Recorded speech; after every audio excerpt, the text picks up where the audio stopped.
بسم اللہ الرحمن الرحیم الحمد للہ رب العالمین والصلاة والسلام علی سید المرسلین محمد وآلہ وصحبہ اجمعین اما بعد۔ معزز شرکاء علمہ البیان اور قابل احترام سامعین، سیرت نبوی صلی اللہ علیہ وسلم پر مختصر دروس کا 11-12 منٹ کا سلسلہ جاری ہے۔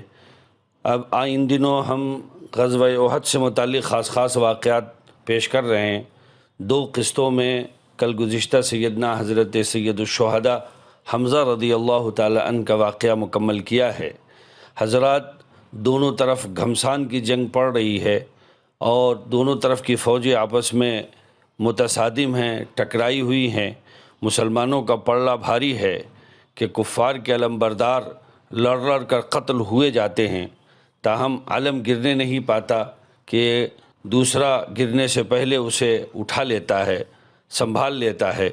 ایک شخص نے جس کا نام ثواب تھا، جب علم ہاتھ میں لیا تو کسی نے بڑھ کر اس زور سے تلوار ماری کہ دونوں ہاتھ اس کے کٹ کر گر گئے، لیکن وہ قومی علم کو اپنی آنکھوں سے خاک پر نہیں دیکھ سکتا تھا۔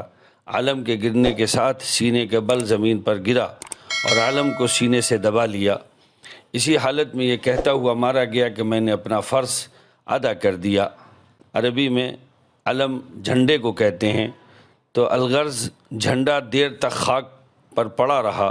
آخر ایک بہادر خاتون جس کا نام عمرہ بنت علقمہ دلیرانہ بڑھی اور علم کو ہاتھ میں لے کر بلند کیا۔ یہ دیکھ کر ہر طرف سے قریش سمٹ آئے اور اکھڑتے پاؤں گویا کہ ان کے جم گئے۔ ابو عامر کفار کی طرف سے لڑ رہا تھا، مگر اس کے بیٹے حضرت حنظلہ اسلام لا چکے تھے۔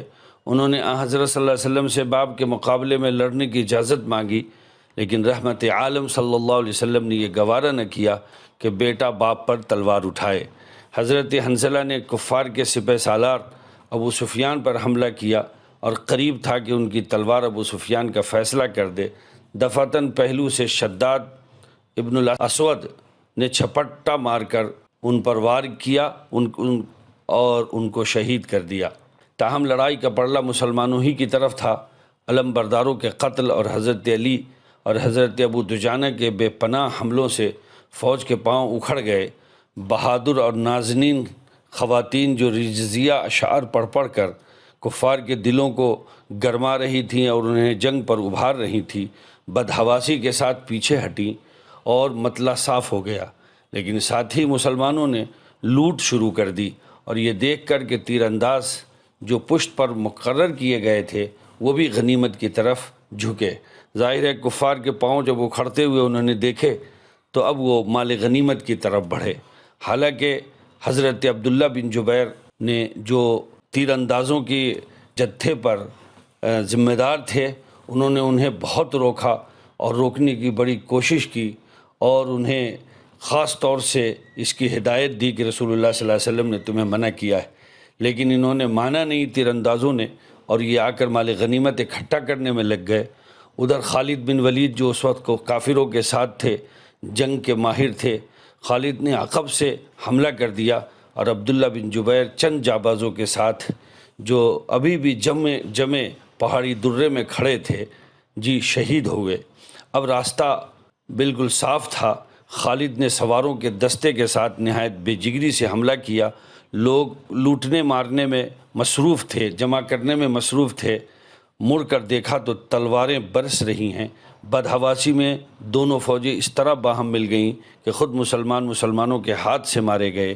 حضرت مصعب ابن عمیر جو حضرت صلی اللہ علیہ وسلم سے صورت میں مشابہ اور علم بردار تھے، ابن قمیہ نے ان کو شہید کر دیا اور غل مچ گیا کہ حضرت صلی اللہ علیہ وسلم نے شہادت پائی۔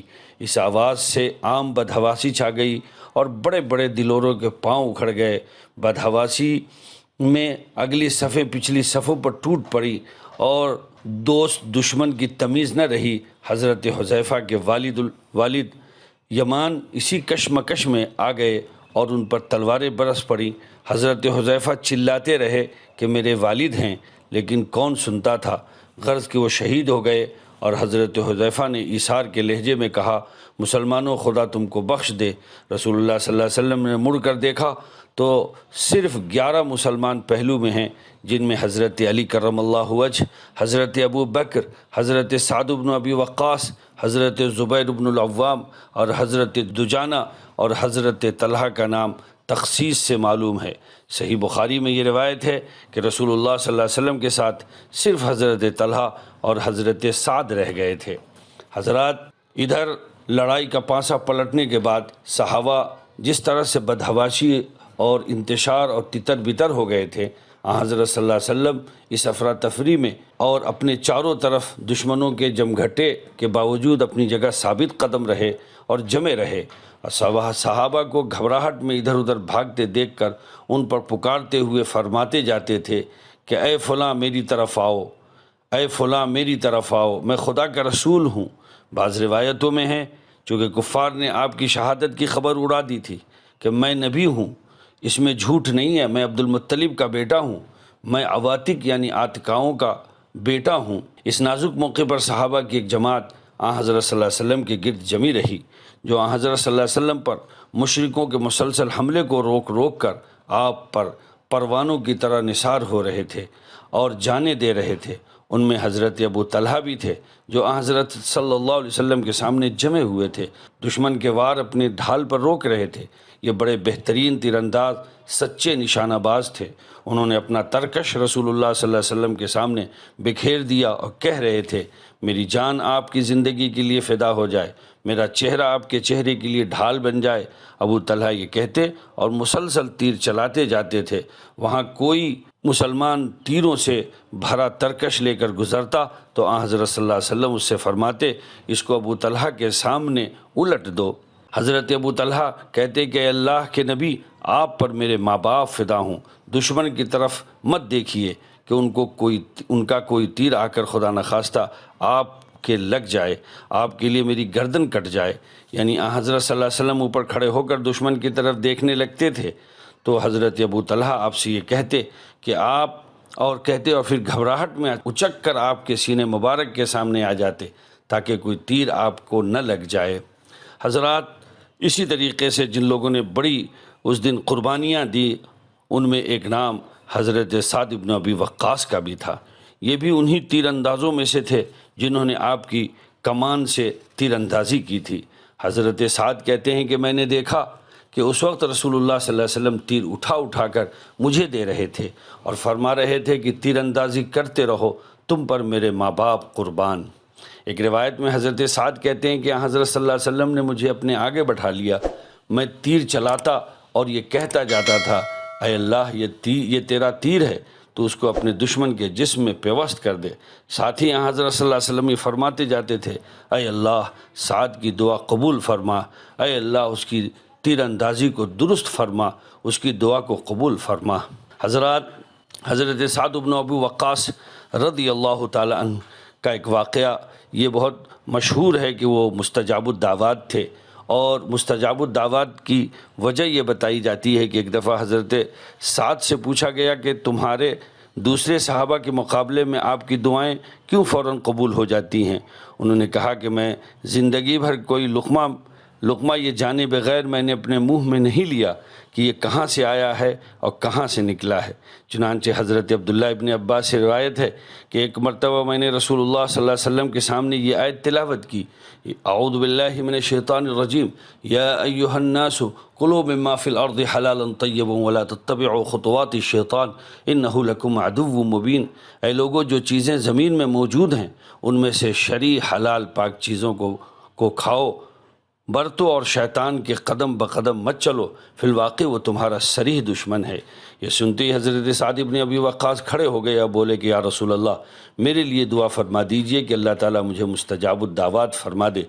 حضرت صلی اللہ علیہ وسلم نے فرمایا، قسم ہے اس ذات کی جس کے قبضے میں محمد کی جان ہے، بندہ جب بھی کوئی حرام لقمہ اپنے پیٹ میں ڈالتا ہے تو 40 دن تک اس کی کوئی دعا قبول نہیں ہوتی۔ حضرات، اس واقعے سے دراصل بتانا یہ مقصود ہے کہ سیدنا حضرت سعد بن ابی وقاص رضی اللہ تعالیٰ عنہ نے زندگی بھر کوئی مشکوک نوالہ اپنے منہ میں نہ لینے کا گویا کہ رسول اللہ صلی اللہ علیہ وسلم سے عہد کیا اور اس عہد کو انہوں نے پورا کیا، نتیجتاً اللہ تعالیٰ نے انہیں مستجاب الدعوات بنا دیا۔